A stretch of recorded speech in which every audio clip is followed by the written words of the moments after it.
Hey folks, welcome to another edition of Fitness Friday Posi-TIPS. We're on Fitness Friday. It is always the best day of the week. Gotta love it. Folks, I have to kick off this episode by sharing something with you. As those of you, if you've been hanging with me long enough, you know that last year, March 21st, is when Rachelle's Home Fitness Center was formally created, developed, launched, / inaugurated. I had my first workout that morning, and it has been a year, and I just had to share with you that, Rachelle being the eternal marketer, I actually had, of course, you know the name of it, Rachelle's Home Fitness Center. I had a tagline I developed a long time ago, and so to celebrate my 1-year anniversary, I actually had a graphic designer last week create a logo for me that I'm going to be hanging downstairs. I may get a t-shirt or something, just for myself to commemorate that / memorialize it. And as you can see there, Rachelle's Home Fitness Center, where my tagline is freedom in fitness. So folks, it has been quite more than a year, obviously, and I have been celebrating. And next week, I'm going to share with you how I celebrated my 2-month anniversary as a member of Edge Fitness Clubs in Farmington Hills, Michigan. So stay tuned for that. And folks wonder why I'm always so happy. And that's part of the reason, folks. I celebrate everything. I mean, they're just anything big, small, monumental, minuscule. I celebrate everything. And so, fitness is a very big, important part of my life. And so I am definitely going to celebrate the benchmarks and milestones that I have during my own fitness journey. So folks, this episode, part 3, the sales advantage, going to talk about prospecting as well as a hidden obstacle to sales success. But before I kick off this discussion on prospecting, here it is. Here it is, folks. Here it is. Yes. Once again, the SWOT analysis. And that's one thing on my leadership series. Anything marketing or sales focused, you are going to see the SWOT analysis. I'm gonna pop it out on each and every episode of those within those categories. And so once again, strengths, weaknesses, opportunities, and threats. So wanted to kick off with an example here. So when we talk about the coronavirus, we've talked, especially in the last year, I've talked quite a bit about how the retail sector, brick and mortar retail sector being grocery stores, big box chains like Walmart, have experienced explosive growth during this pandemic. Many people with stay-at-home orders, and then, many of them up their game as far as the curbside pickup, yada, yada, yada. And so while a threat, the coronavirus has been a threat to many retail chains. Some filed for bankruptcy, some filed for, some closed for good. And so anyway, I had to share with you this example from Walmart. And so we know, so when you think about competitive strategy, and so as I've alluded to before in previous episodes, competitive strategy is one of my professional areas. And so I'm always on the lookout. I have a little invisible radar that's always on the lookout for competitive strategy, competitive analysis, those type of situations. And so what we see here, we think about Walmart and Amazon. And so from a competitive analysis standpoint, competitive strategy standpoint, your top players, regardless of industry, product, service, those that truly espouse the importance of competitive analysis are essentially, for lack of a better term, obsessed with their major competitors. And so in this particular case, just want to use Walmart and Amazon, for example. I've talked at length about how Amazon was doing extremely well before the pandemic, but Amazon has been absolutely killing it since the pandemic. And so what we have here, and so with Walmart, so we think about Amazon Prime, been around for a long time. Of course, this is not product endorsement, not a service endorsement, not a company endorsement, just examples as always, as I do here on these episodes. So if we know that Walmart and Amazon are essentially threats to one another, what we have here is Amazon Prime. So Walmart last fall launched Walmart Plus. Not sure if you've heard about it. I'm not going to get into all of these details, but essentially now they are offering 2-day shipping. There's an annual membership fee.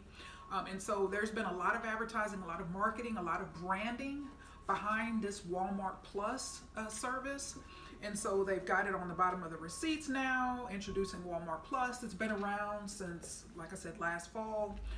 And so what did the folks in Bentonville, Arkansas, the home office folks for Walmart say, okay, what can we do from a competitive standpoint? We know Amazon Prime is doing extremely well during this pandemic, and Walmart stepped up and said, okay, we're going to create Walmart Plus. And so they've got a competitive program, not as extensive in terms of service offerings and product offerings within the framework, membership program framework, but they are continuing, as I've read and studied, to work on enhancing what they are going to be offering in that program. So this is just a perfect, again, two major retailers.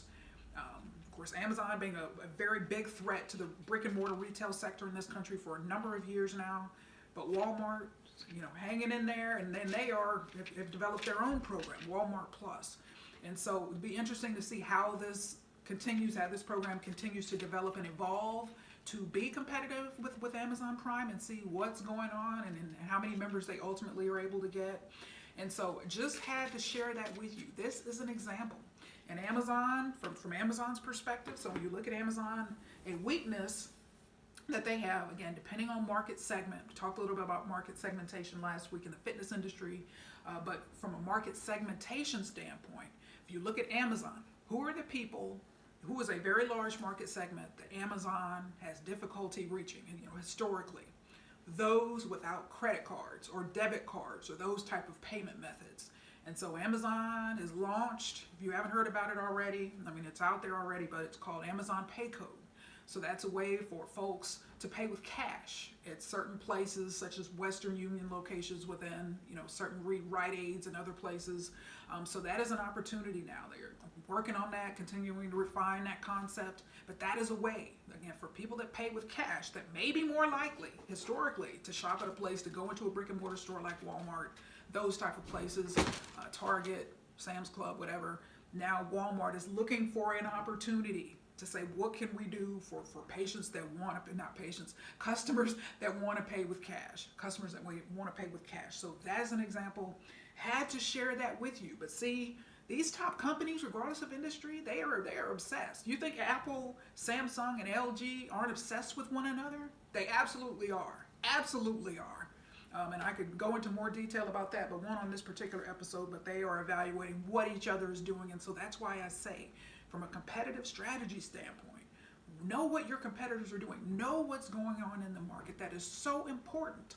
All right, in the spirit of March Madness here and all of that, whether it's March Madness NC2A games or NFL, or what do teams do? What do these teams do before they face one another? What are these coaches doing? Studying game film of their upcoming opponent. All right, evaluating. Okay, what's going on here? What are some of the strengths and weaknesses of this team? What are our own strengths and weaknesses? Okay, how can we neutralize? How can our strengths neutralize those weaknesses? What do we need to do in this situation? What are some of the patterns of this particular team that we've able to discern? We're able to discern, and that we'll be able to overcome that from a strategy standpoint. So that's an example. So it's so important whether you're talking about professional sports or college sports or the top retail companies in America. Knowing what's going on as far as your competition is concerned is so important. So it's so important to really stay on top, be attuned to what's going on in the marketplace, evaluate those opportunities and threats. And I had to share with you, when you talk about opportunity, now I hadn't planned to share this, but I'm going to roll through this real quick. Once again, not a company endorsement, not a product endorsement, not a service endorsement, merely an example. So this came from Club Industry. This email came from Club Industry magazine. So it was Wednesday at 10:01 a.m. And so in the from part of the email, it says Club Industry. And then the title of the message is Get More Clients with Flexit. And so you can see here, and then you've got a picture here of this gentleman. And so it says, looking to earn additional revenue and extend the reach of your brick and mortar club? Flexit's virtual personal training, VPT in parentheses, lets clients from around the world book and take training sessions with your club's trainers, all from the comfort of home, or in parentheses, or really anywhere. Our integrated no-cost solution will help showcase your trainers parentheses, and your brand to new clients no matter their location, and can help fill unused training time for your staff. And so they've got, so how exactly does it work? I'm not going to go into all of that. And so, but it has here, you can see the different countries, different continents. And so, what is this? So you see this company here says, okay, what this coronavirus pandemic has created an opportunity. I mean, yes, we've talked about the technology, leveraging technology, the virtualization of fitness training, fitness classes. This is an example of that. But this particular company took it one step further and said, again, what is technology all about? What is the power of technology all about? One of the major benefits of technology is to break down borders from our country to other countries around the world, between states, all of that. So this company is saying, hey, with our particular program, with our particular package here, software, we've got the platform to allow the trainers in your club or your clubs to be able to train people from around the world. All right, so when you think from an opportunity standpoint, not only just training people locally or within your state, okay, I'm often talking about enlarging your vision, whether it's somebody like this provider or other providers that have similar technology and similar software and similar platforms, being able to enlarge your vision and say, hey, it's wonderful to be able to train people here locally in our area, but what about people around the world? All right, and so that would be tremendous strength for a facility or a chain of facilities to be able to do that. But just this is an example. And like I said, it claims I'm a subscriber, been a long-time subscriber to Club Industry, and so they send the daily emails, the newsletters, but you will, just fair disclosure, you sign up for Athletic Business when they send you the actual physical magazine as well as the daily e-newsletters. Both of these entities, they sell their list, so you're going to hear from all types of entities, with prospecting emails and those type of things. So, but you find out a lot, you're exposed to a lot. And so, see, this just came this week. And I just wanted to share this with you. So again, leveraging the power of technology. So from a training standpoint, we know that many clubs have taken a huge hit in terms of their customer volume, their personal training volume, whatever the case may be. And so this is an opportunity. So in terms of being able to enlarge the potential number of training clients that an entity may have, just wanted to share that with you just as an FYI. Enlarge your vision. Think big. Leverage the power of technology to take your facility or facilities to a level that you may not have imagined before in the past. So had to kick off with that. Competitive analysis, competitive strategy, so important. But now, let's take a look here at prospecting. So prospecting. So last time, I highlighted the fact that Planet Fitness has a very large marketing budget, advertising budget, their fund, their franchisees pay into that fund. And so I talked about how that really, in many instances, serves as a great public service for fitness facilities, because of those hefty advertising budgets that Planet has. What they really do is elevate the awareness of fitness facilities overall. And ideally, yes. And Planet has the highest brand recall. They've got strong brand recall scores, and so very strong brand equity. All of that because of all the advertising that they do, which is very expensive. So your average facility, your chain of facilities, just simply does not have that type of advertising fund, that type of marketing budget. And so, in lieu of that, also in addition to that, they have salespeople. They have membership advisors, they have account managers, they have member engagement managers, they actually have sales staff. And so again, we can get into the whole conversation of a marketing-oriented facility or sales-oriented facility. And so the difference between those two and what that all means, don't have time to get into all of that. And so because of all the intense and the marketing, advertising, promotion that Planet does, other facilities benefit from that. So ideally, when Planet does all that advertising, they want, and it does happen, obviously, pre-COVID, I'm going to talk a little bit pre-COVID, it was certainly much easier pre-COVID. So people see Planet ads on TV, on the radio, online, all of that. And so what they see, they say, okay, well, yeah, Planet, okay, they've got a new one in town, or we've got several of them in town. Let me go to one. And so they go in, I want to ask about, tell me about your membership. Okay, I read and I heard about this $10 membership. Yeah, okay, give me a tour. I want to sign up, whatever the case may be. So yes, that happens, definitely. But what happens also is you have other people, depending on, again, that market segment, beginner that I talked about last time, beginner, intermediate, advanced, just for sake of simplicity, those three categories. Depending on where a person falls, they may say, okay, well, yeah, you know what, I really need to start working out, but I really want to swim. Okay, now I want a pool, or I want group fitness. There's going to be other service offerings, product offering, facility offerings that Planet just simply won't have. And so other facilities benefit from that. So as I stated last week, when a person, whether they call your club or they step foot in the door, foot traffic. So that's an opportunity. Those are opportunities for you that have certainly paid for by Planet, whether it's a spinning studio or whatever, entities, YMCA, many entities benefit from that, because what you have Planet doing is really putting fitness on the airwaves, on TV, online, just a lot of advertising. And so other entities benefit from that. So it's just a matter of knowing how to leverage that, So when somebody comes in the door, just never been in your facility before, never been in your facility, never heard of your facility, that's a sales opportunity. I talked a lot about that last week. But this time, I'm going to talk about prospecting. Okay, so prospecting. And can't spend a whole lot of time on this, but just certainly wanted to shed some light on this, because in the absence of heavy, large marketing budgets, advertising budgets, promotion budgets, what that requires is a facility, when you're not having people just a good high amount of foot traffic coming through the door, inquiring about memberships, stopping in your club, or calling your club or clubs on the phone, okay, inquiring about membership and all of that. In the absence of that, it requires prospecting. And prospecting is a very, very important part of the sales process, certainly just sales in terms of what salespeople do.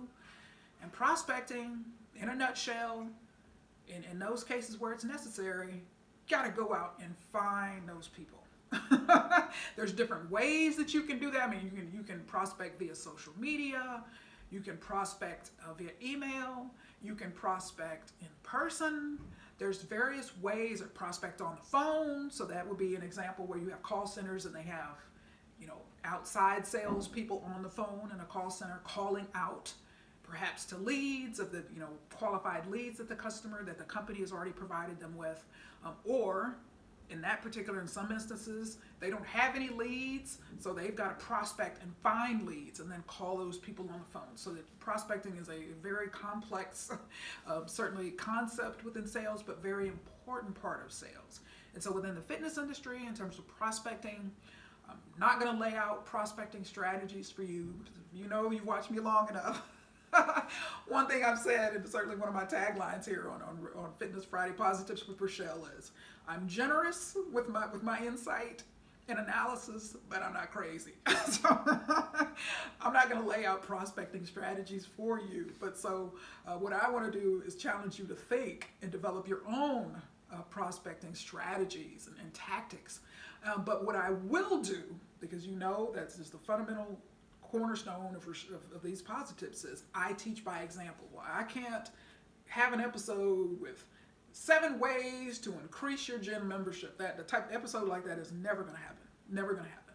All right. But what I do is I teach by example, and I lead you to a point, and I strongly encourage you, just the creative way that I do these episodes, to draw your own conclusions and for you to say, to challenge your thinking, where you say, well, I need to think about this, or we need to perhaps look at it a different way, or, I think we need to work on this strategy, or we need to do this or do that. So there's certainly a method behind the madness in what I do.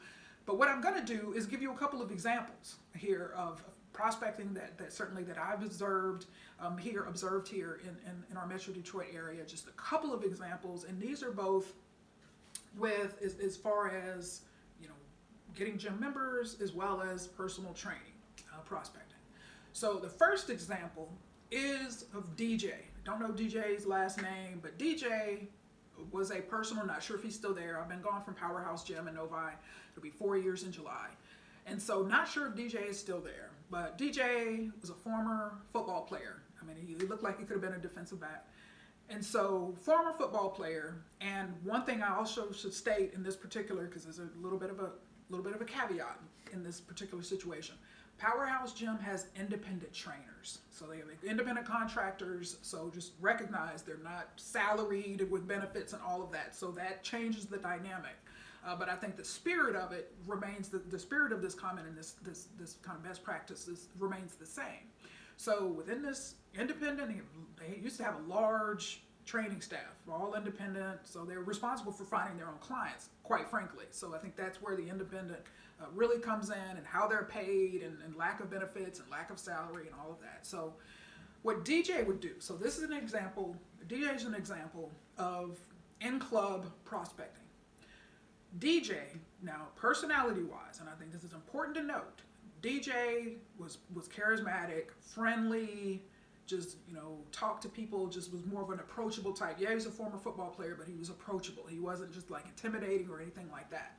So, but DJ would prospect in the club. He was friendly. He would go up and talk to people. And so he was busy. I mean, he was a busy trainer. He had his clients.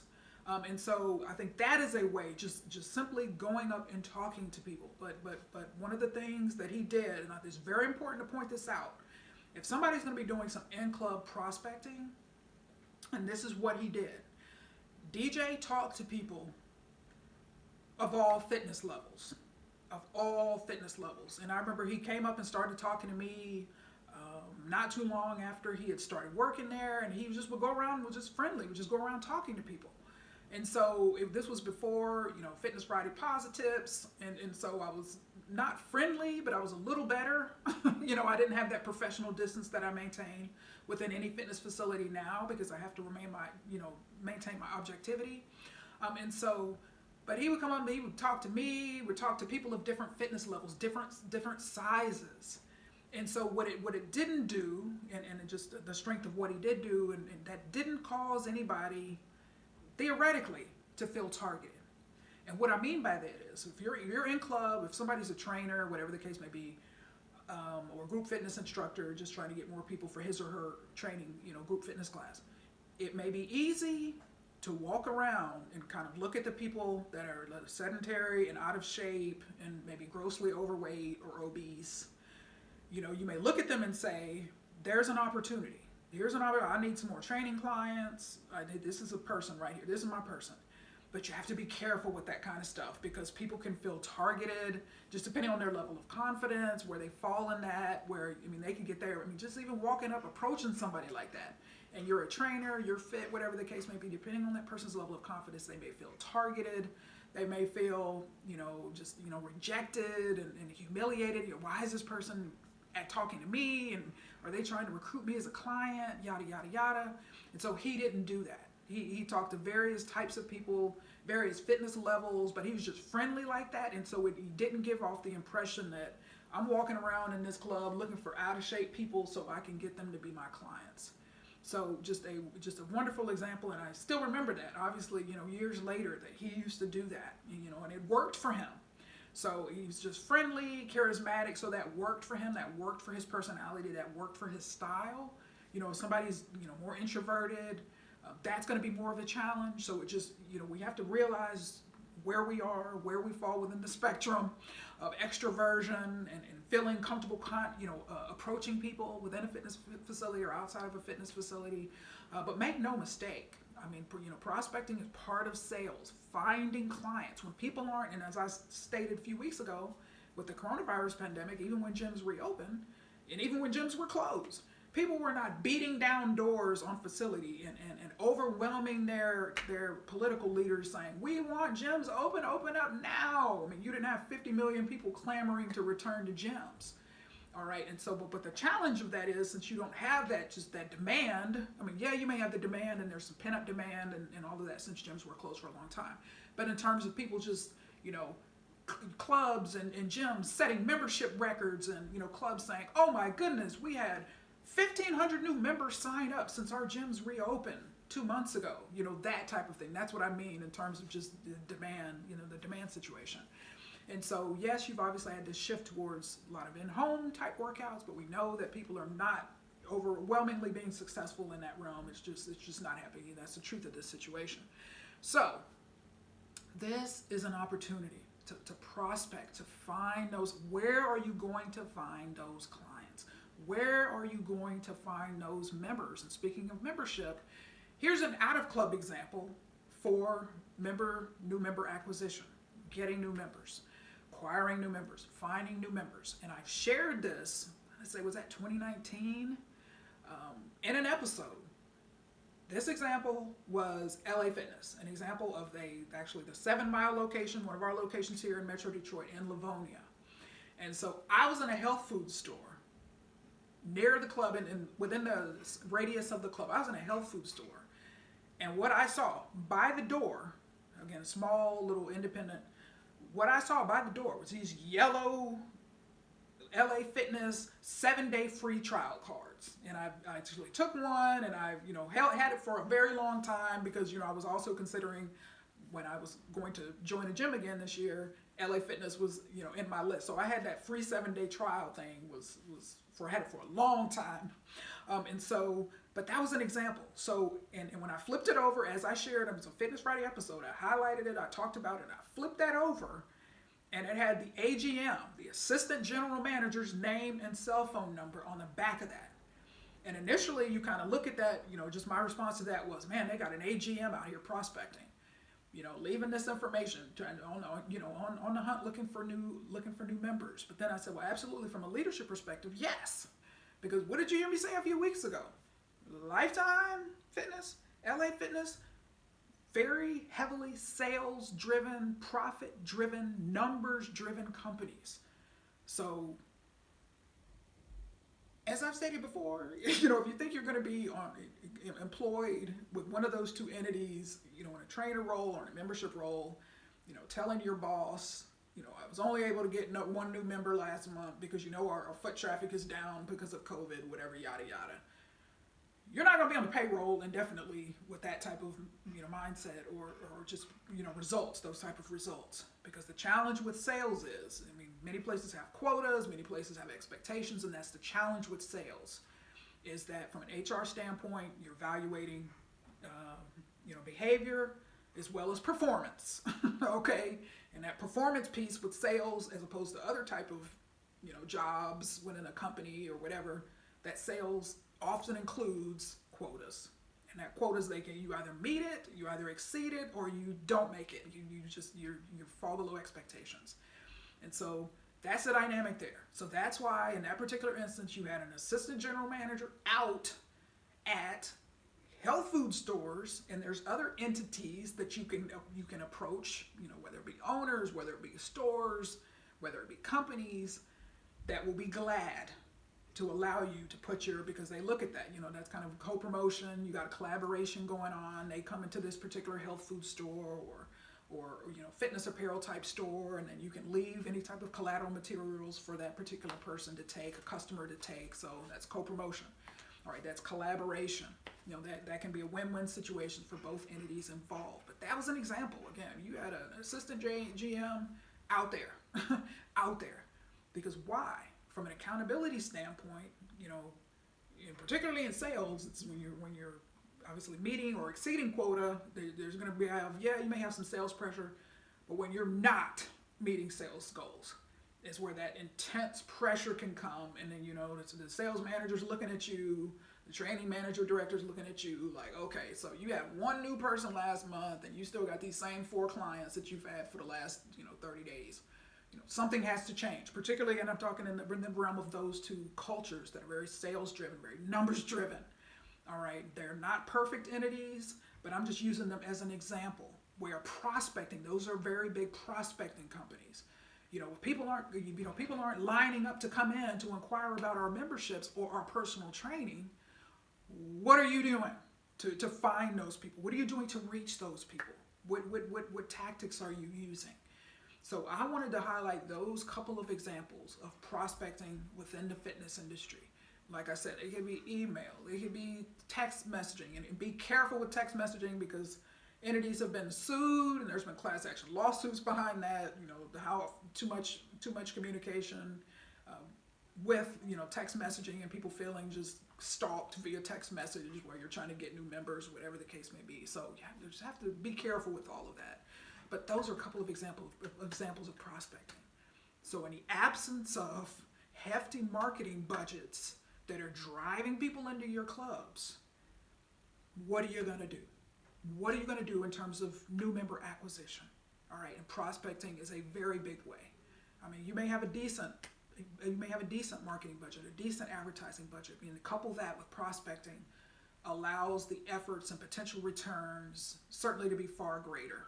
And just even from a job, kind of covering your butt for lack of a better term, from a salesperson to be able to demonstrate, yes, I'm meeting my goals, exceeding my goals, not meeting my goals. This is what I'm doing.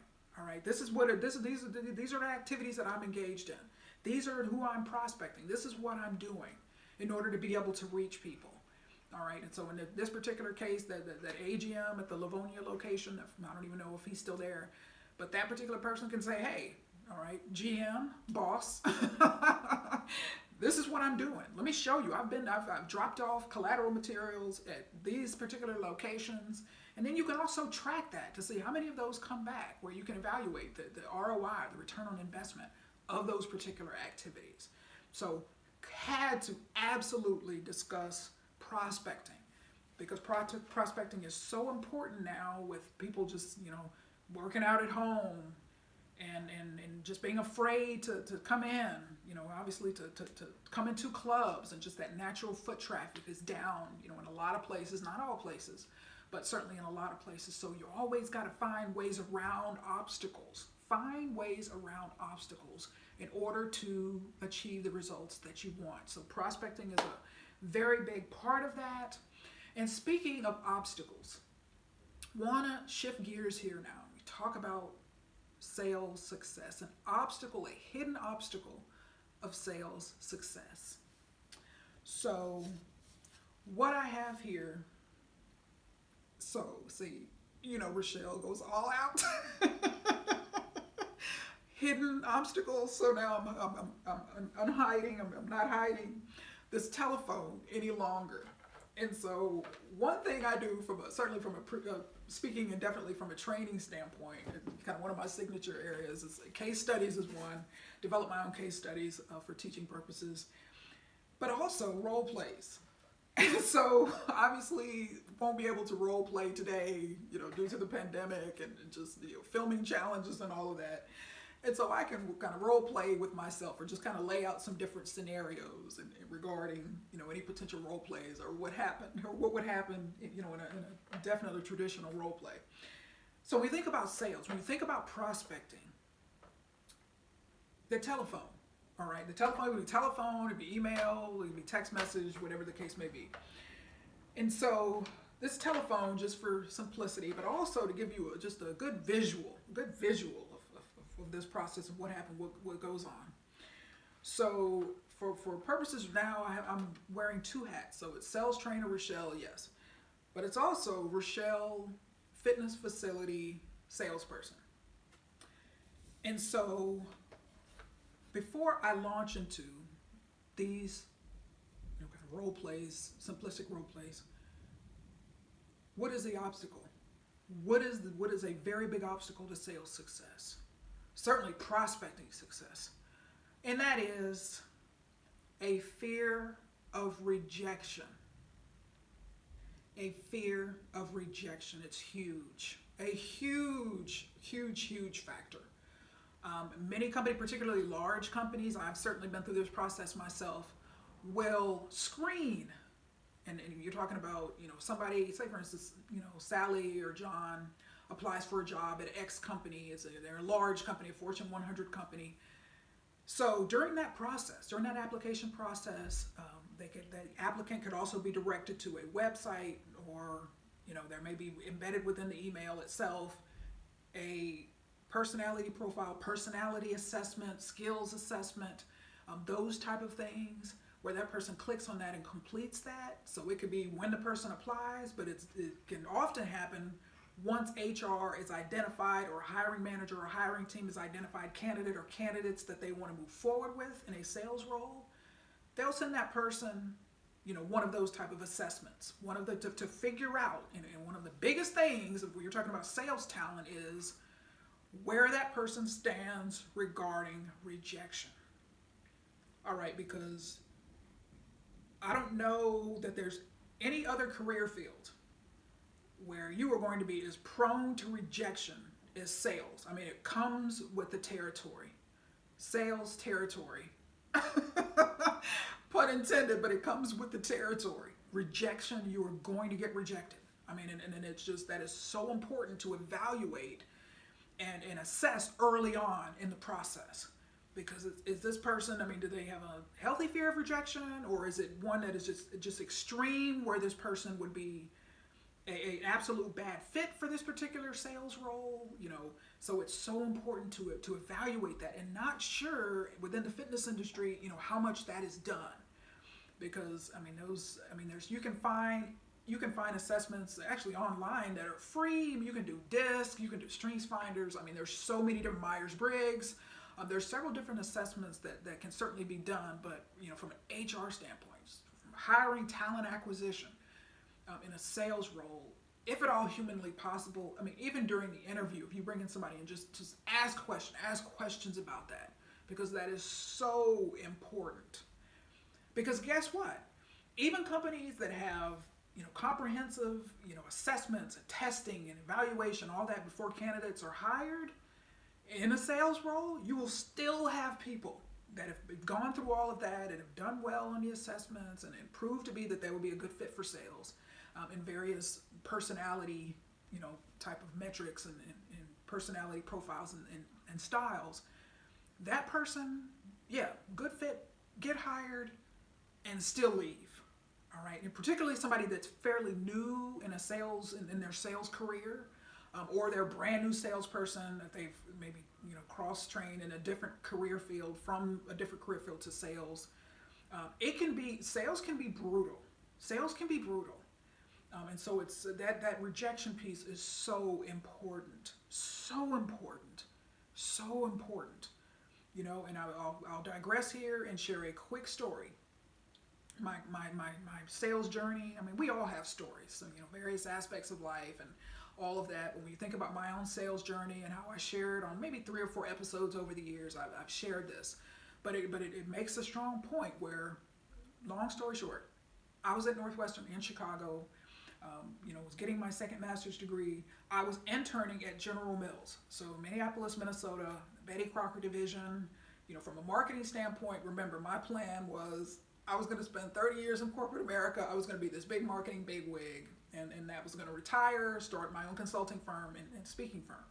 So that was my plan. I was interning at General Mills that summer, and they worked with actually a PhD, a psychologist who did these assessments, who analyzed these assessments and made recommendations to HR. So, did a little assessment, which was required for all interns, and certainly the full-time hires. They all go through that process. They want to know who they're hiring. They're evaluating who they're hiring. They're trying to evaluate, because hiring people, and particularly with attrition and losing people, is expensive. It's far less expensive to hire the right person for a role and keep them there, retain them there, versus continuing to hire people, which happens a lot on the commercial side in the fitness industry. Happens a lot. Turnover very high is commonly known in the fitness industry on the commercial side.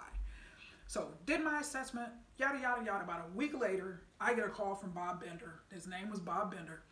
Bob Bender called me up. How you doing, Rachelle? Oh, I'm good. Everything is great. Now, I was at home. This was kind of after hours in the evening. He didn't call me at work. So, yeah. So, my name is Bob Bender. I've been doing this, consulting with General Mills in this particular capacity for more than 20 years. And I have something I want to share with you. Okay, great. Sounds good. What is it? So then he says, you're probably not going to want to hear this, but I'm going to tell you anyway. Because this is my job and this is what I do. And I said, okay, not expecting what he was getting ready to say. So he says, now, Rachelle, I've been doing this for 20 years. And you're not going to want to hear this, I know. But I'm telling you, I've looked at your profile. I've studied your profile in detail.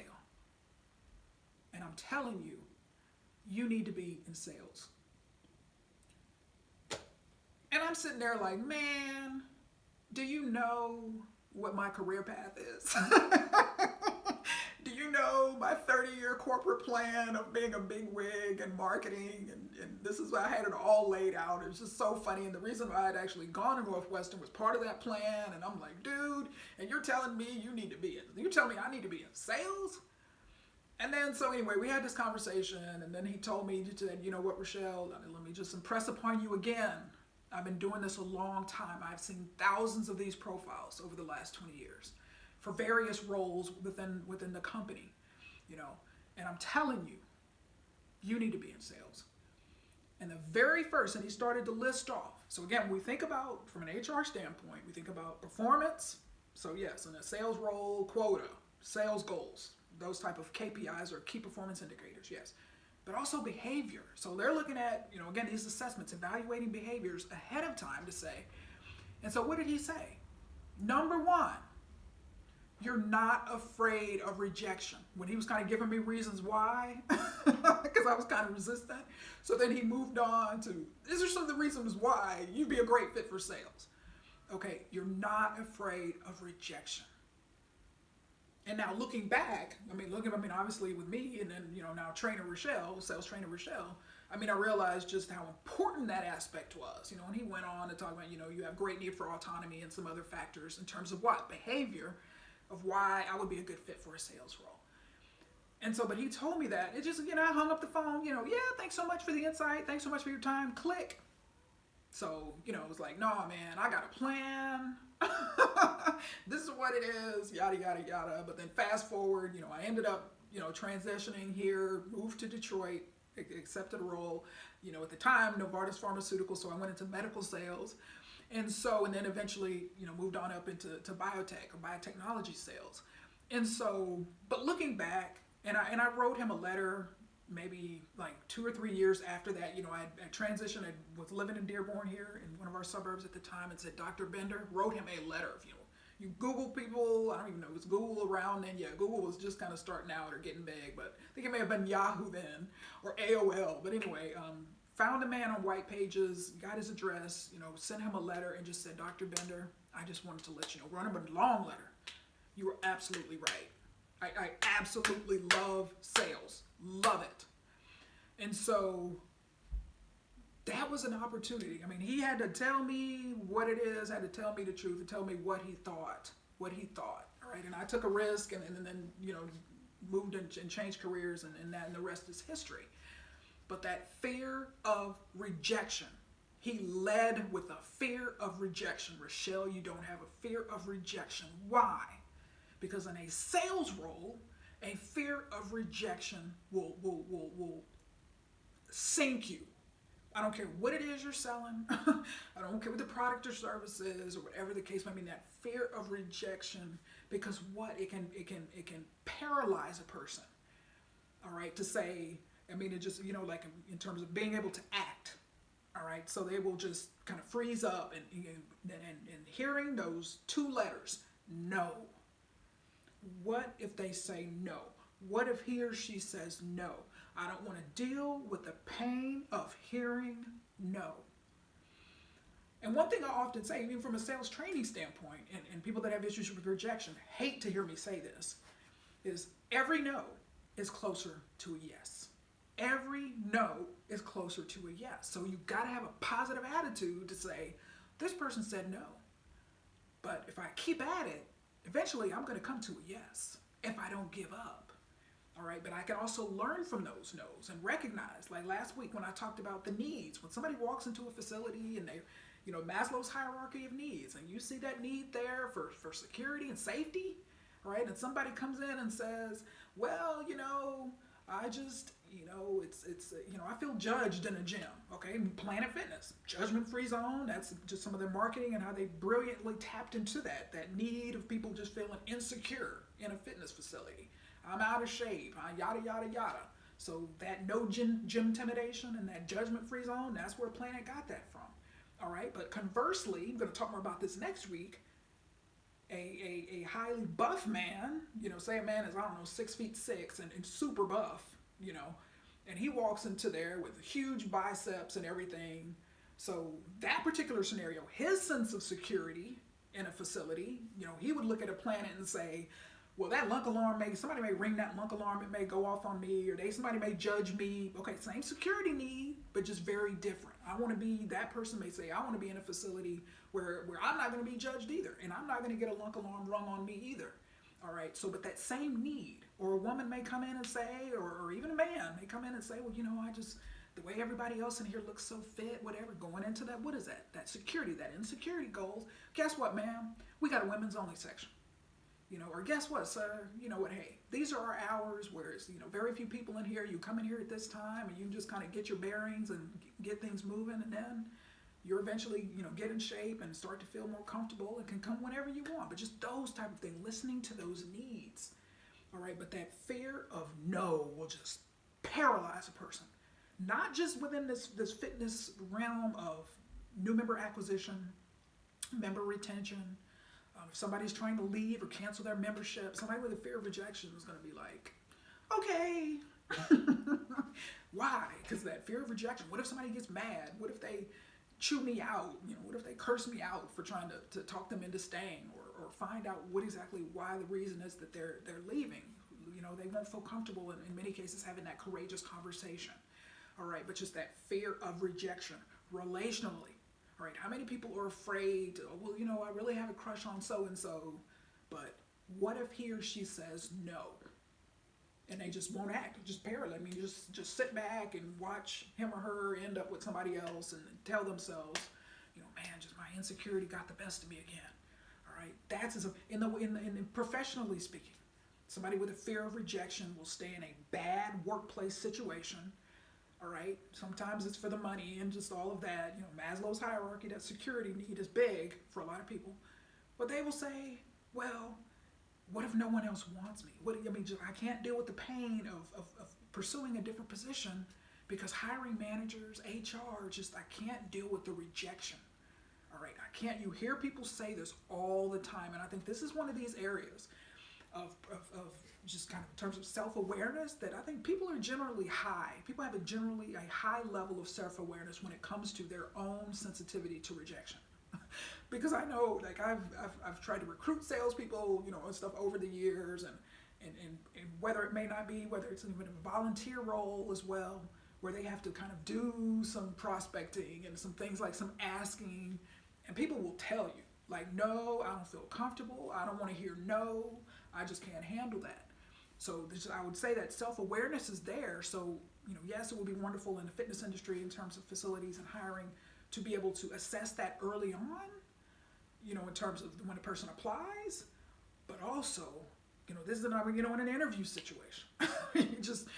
Somebody's got a sales role and you're not talking about fear of rejection. You're not trying to uncover that and learn those type of things.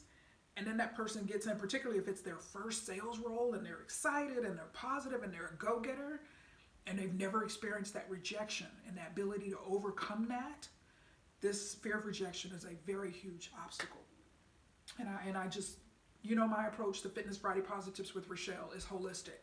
So we talk about various areas that don't necessarily just directly involve fitness, but this is certainly a very big point of why people kind of fail in fitness, in sales roles, inside the fitness industry and outside the fitness industry. So I'm going to bring this light, I'm going to shed this light on a Fitness Friday Positive Tips to say that fear of rejection is so important.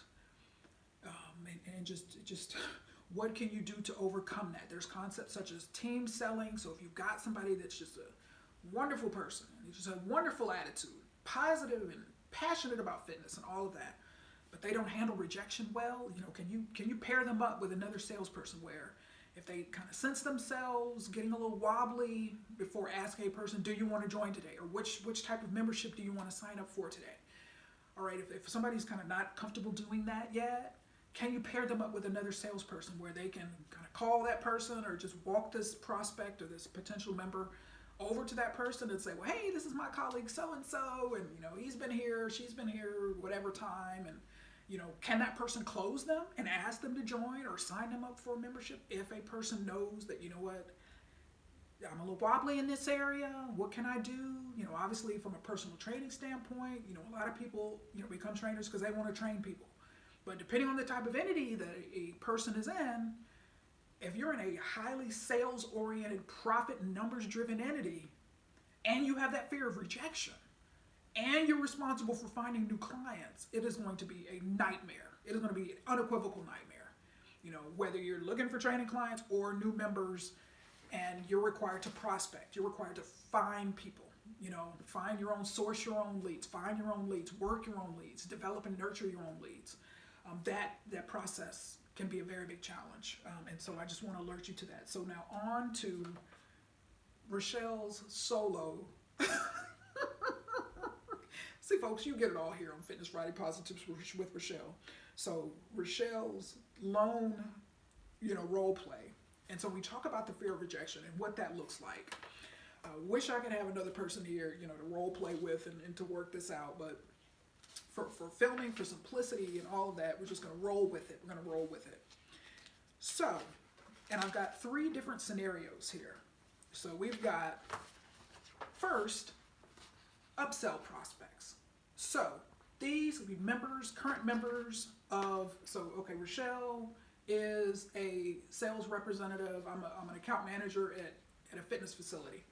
So, upsell prospects. So these are people that are already members. So these members, perhaps they came in at a base membership or a second tier membership, and there's an opportunity to get them on or move them on to elevate them to the next level or next couple of levels of membership. So these are prospects. So these people already have memberships at a club, at a chain, at a studio. So theoretically, again, these are people that are already members. So the hardest part has been done because these people already have memberships, all right? But for a person with a fear of rejection, even with these 4 upsell prospects, so we've got John Doe, Jane Doe, Jamal Doe, and Juanita Joe. So these people, this theoretically should be easy. So these people are already members. I just have to contact them, whether it's email, the phone, whatever, and try to upsell them, on a membership. Or, whether it be, hey, if you thought about group fitness, and that could be in the next tier or next couple of tiers of membership. So there's different ways and different product and service offerings depending on our membership tiers. All right, so this is an example. So you got 4 potential prospects here, and that person, here I am, Rachelle, is responsible for contacting them and inquiring about, attempting an upsell. Because you think about revenues, you think about the bottom line financially of a facility. I mean, why do so many entities, retail, restaurants, all these entities will try to upsell you. Would you like this in addition to whatever it is you're buying? All right, so add-ons, because that can add incremental volume on to whatever it is that the product or service that you're selling. So it can be very good for your bottom line to upsell. So that's why so many entities do it. So we got 4 prospects here, but Rachelle, hypothetical Rachelle here, is struggling with a fear of rejection. All right, so say, I don't have my sales background. So, this is my first sales job or my second sales job. And perhaps a person had an easier product to sell or service to sell in their previous sales role or roles. And now, selling, gym memberships, that's not an easy proposition because once again, you're selling fitness. Before you sell a club, before you sell a chain, before you sell a group fitness class, all of that, you're primarily promoting and selling fitness. So got these 4 things, and so since Rachelle is struggling with the fear of rejection, even with these qualified prospects here, they're already members. They may ultimately decide they don't want to move on to the next tier of membership or whatever. With my fear of rejection, even with these prospects that were given to me, or I found them on my own, or somebody else has given to me, this is what I'll do. Just utilizing the phone as a potential communication tool for prospecting. Because say these 4 members come in at a different time of day from when I'm working. That fear of rejection. You'll freeze. Even with leads here in front of you, or in front of me, What if they say no? What if I call John Doe first and he says no? And that's gonna kill my confidence, and I'm not gonna be able to call the other three if the first one tells me no. All right. Next example. So these were referrals. So once again, okay, we got some names here. Current members through a referral program. You email them and ask for referrals. At some point, someone in the club, whether it be a member of the sales team or whomever, got some referrals here. So these 4 individuals, John Doe, Jane Doe, Jamal Doe, and Jose Antonio Doe, these are some referrals. So other people that, whether they're friends of this person or related to this person, or just thought this person would be a good person to refer to the club, if I'm struggling with a fear of rejection, even with the strength of knowing that these names came from someone else who's a member of the club, who referred these people, and I can use that person's name and how that member is happy and how they thought this person would benefit as well. Fear of rejection?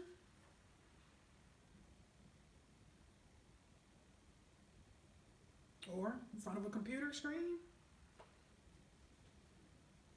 thinking of typing that email. What if they say no? What if they say no? I can't handle no. I can't handle it. Multiple no's. I just can't handle it. What if they all say no?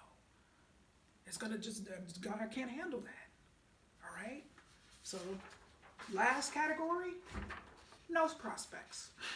So the person's got a blank sheet of paper, and they've got to generate some names. They've got to generate some leads. They've got to generate some prospects to be able to work, to contact, develop in some cases where you've got a list with no names, and you have to, one way or another, whether via email, whether in person where you're out prospecting, you're doing strategic partnerships with other entities, various different ways you can prospect to get some names for a prospect list. But this one right here, you have none.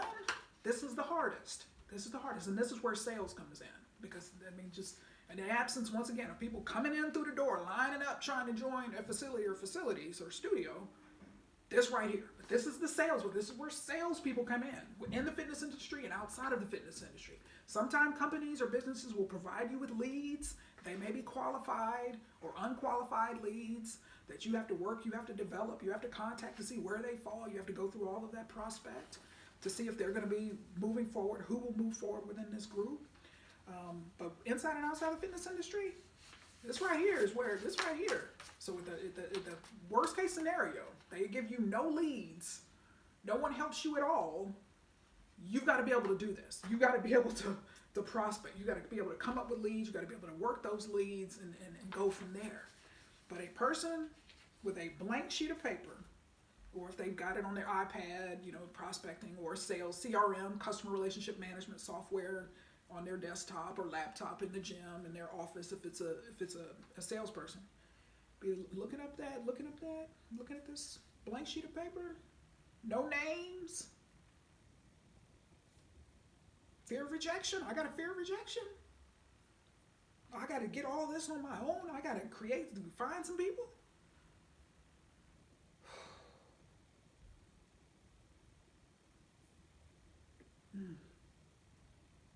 It could be, I need to contact a health food store and say, hey, I'm at such and such, I'm so and so. In person, you can do this, on the phone or email. I'm so and so. I'm a member. I'm a salesperson at such and such gym, and I'd like to partner with you and come by and talk with you about some ways we can collaborate, and hey, you want to leave some marketing materials, whatever the case may be at that particular facility. But if you have a fear of rejection, going and asking that person, whether it's in person or via email or on the phone, what if they say no?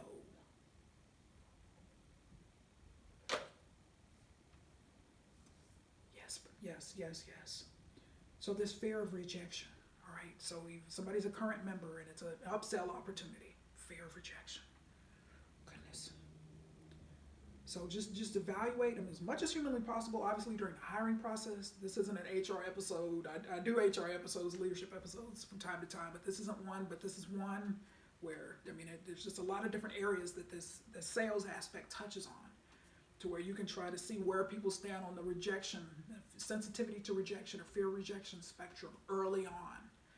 Because if somebody gets in there on the payroll and all of a sudden you've got quotas, you've got expectations, especially those that require prospecting and going out and developing their own leads and nurturing those leads during the process, it will be an unequivocal nightmare if somebody struggles with a fear of rejection. You just very high on the rejection sensitivity scale. So there's certainly timelines you can do that, but like I said, there's team sellings, there's because again, you have great people working for you, but we're all human. We all have strengths and weaknesses, and this fear of rejection is a big one actually for a lot of people, and that's why people don't want to work in sales because they know that about, they're intuitive and they know that about themselves. So it's just evaluating where that person is, what other strengths do they bring into the equation, and there's different ways that you can work to neutralize that fear of rejection, such as team selling, whether that be with a colleague or even a sales manager or a training manager, training director that can come in and close the person or continue the conversation. If a person senses that they're not quite getting anywhere with this particular prospect, then bring someone else in.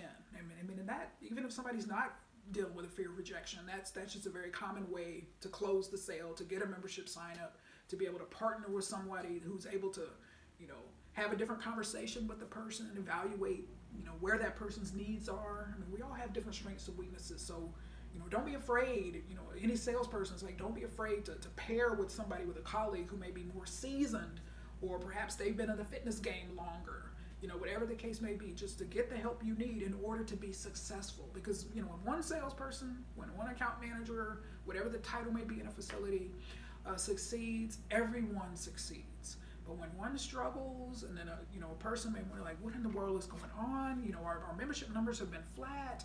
Even pre-COVID, our numbers have been flat. What is going on? We've got to try some different things. What's going on? Somebody may be, putting forth the effort and showing up every day with a good attitude, but that's why I said that fear of rejection is a hidden obstacle. Because what you're not seeing is the fear of the no's that is impeding a person from just even moving forward or taking action. All right, whether it's prospecting, lead development, whatever the case may be. So I just had to share that with you. See where you are. See where you are, what you can do. How can you overcome that? I mean, and that fear of rejection is tough to overcome, because whether it be some early experiences in life with rejection, or it's just so many different ways. Relational rejection that just can scar people and wound people. And like I said, everybody's human. All right. I have been in my life, and I remember saying this during an episode when I was at Powerhouse, but I've been rejected in my life thousands of times. But again, keep in mind, I have a sales background. But naturally, I'm more aggressive. I like to hunt. I like that. And everybody's not like that. But there's other people that like to do things that I don't like to do. All right. But so for me, because I tend to be very assertive and very aggressive when pursuing opportunities, and I've been that way through college and just even before college. If I wanted something, I'm going after it. All right. But so when you're that type of person, you're going to get rejected a lot. Because everything's not for you. Every opportunity is not for you, regardless of how aggressively and with a positive attitude you pursue it. And so that's just life. All right. That's just life. But so I just had to cover prospecting in this episode. I want to close this episode out as I've done with this hidden obstacles to success. But rejection, and I don't want to end this episode out on rejection, because it's kind of like Debbie Downer, it's like don't want to end the episode on a sad, on a kind of tough note. And this rejection is a very tough issue. The fear of rejection is a very tough issue. But folks, and it involves prospecting. And so I'm going to close this episode out. I'm going to go full circle and come back to where I started with prospecting. So I get a number, as I'm sure we all do, prospecting emails. Sometimes, a lot of times it's spam, it's somebody trying to sell you something, somebody whatever. You may be a current member or customer, and then they try to sell you something or upsell you, or whatever the case may be. Scammers, spam, all of that. But I have to share this email, this catfish email. You've heard of the concept catfishing. So you got to watch Dr. Phil if you're if you're not too familiar with the term catfish. But I think most people are these days. Just Google it and you'll see exactly what I mean. So, and I've had this in my email box because I was going to share it on this particular episode. I knew when I talked about prospecting, because it's a very bad example of prospecting. So when you think about what is spam, when we get spam in email or spam text, it's like we don't want to be bothered. We're not interested. Okay, those people have done a poor job of prospecting. All right, so this email came to me, so March 9th of this year. And what time? Because it came to me at 2:04 p.m., but I saw it around, I don't know, 7-ish that evening. Because I remember I was watching Sanford and Son, and then this email comes through, and it comes to my business email. So this isn't like Gmail where you just kind of see all that spam and it's obvious, and they have the wonderful spam filters. This message came from Frank Christopher, and the title of it is Hearts of Our Own. And it got because again, this is my business email, and then I saw this title of Hearts of Our Own, and I'm sitting like, what is this? Yeah, what kind of subject title is that? To come to my professional email. So this message says, "Hi, I am Frank Christopher by name. I almost fell off my chair looking at your profile on LinkedIn. I am a very caring and honest man who has been through a lot in life. I love going to the beach, picking up shells for decorations. Love going to the movies, watching a romantic movie full of suspense. I love taking long walks in the park, holding hands. Generally love outward display of emotions and affection in public. I love kissing in the rain. It feels so good, so passionate to me. I don't come on this site much, so kindly get back to me on my personal email." And it has this Gmail account. "I am searching for that exceptional partner we will both explore the world with the hearts of our own. I would be waiting to read from you. Regards, Frank Christopher." So, when you think about it in the worst way possible, this is a prospecting email. I mean, this person is a catfishing, trying to find a mark that's going to respond, at some point, and, respond positively in terms of sending money and doing whatever and falling for this nonsense. And so, I replied. And so the mail, and so I told you it came from Frank Christopher. So, but when he mailed it, it went to mail@web.net. So again, it's spam. He probably sent it to 500 people. So I replied, once I saw it, again, interrupting my watching Sanford and Son. So I replied and said, "I almost fell off my chair and I have laughing in all caps," with the emoji, when you're laughing with the emoji, "at this asinine email. A woman would have to be downright desperate to fall for this con. Instead of wasting time trying to scam and catfish women, why don't you do something more productive with your life? I have blocked and reported your email and address. I regret taking precious time out of my day to deal with this foolishness. Don't contact me ever again from any other email addresses. Scammer." And so his message, full of grammatical, I could read it. When you heard me reading, you could tell it was just poorly written. There's grammatical errors. There's no periods. It's just one long run-on paragraph.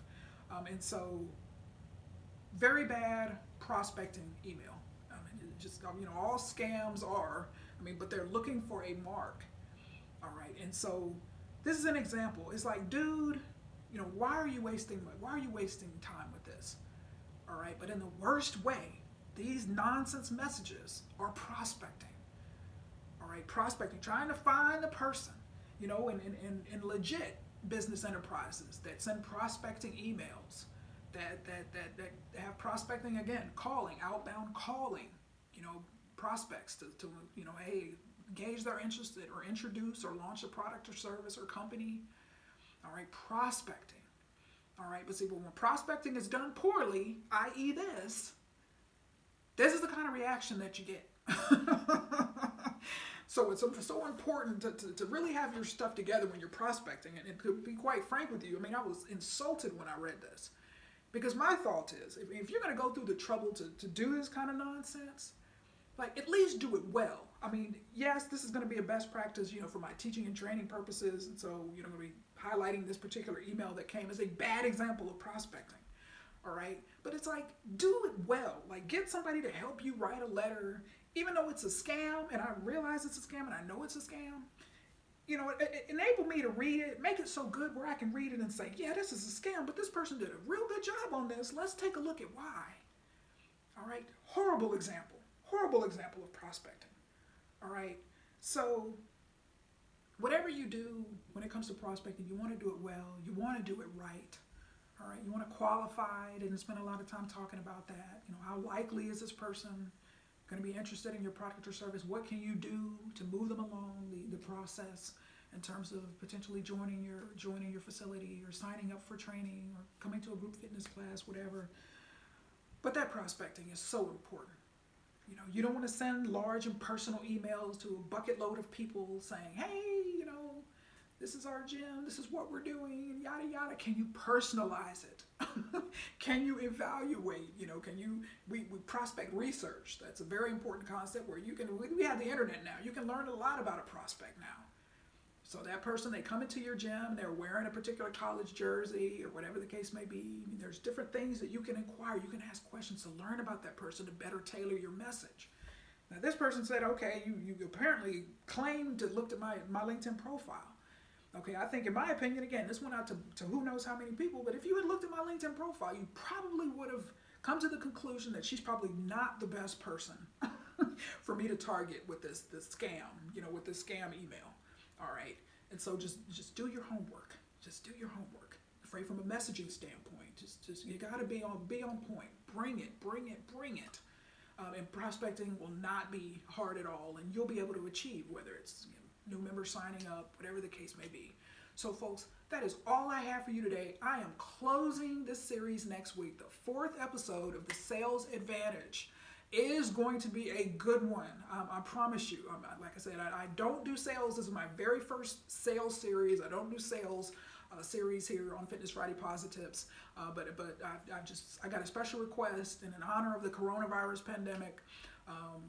And helping people, in the spirit of helping people, I did this sales series, and so I'm actually going to give you some few snippets of a case study that I did. That I don't do case studies, I don't share those as well on these episodes. We're going to talk about a fitness case study example here from our Metro Detroit area, and how sales strategy, competitive strategy ties into that. So stay tuned for that. I know I can't wait, folks. I can't wait. I'm being extra generous this year in 2021. I know 2020 was rough, folks, but I'm certainly doing some extra things in order to help you out, because I want everyone to be successful. I am pro fitness. I don't care where you are. I don't care what type of facility you have. I don't care what your role is. I want you to be successful. I want you to be successful, folks, because when the fitness industry is doing well and thriving, lives are being changed and impacted, and folks are getting healthier, and it's just a wonderful thing. So folks, stay tuned until next week. But until then, remember, I am positively passionate about your fitness, leadership, and oh yes, sales. Make it a great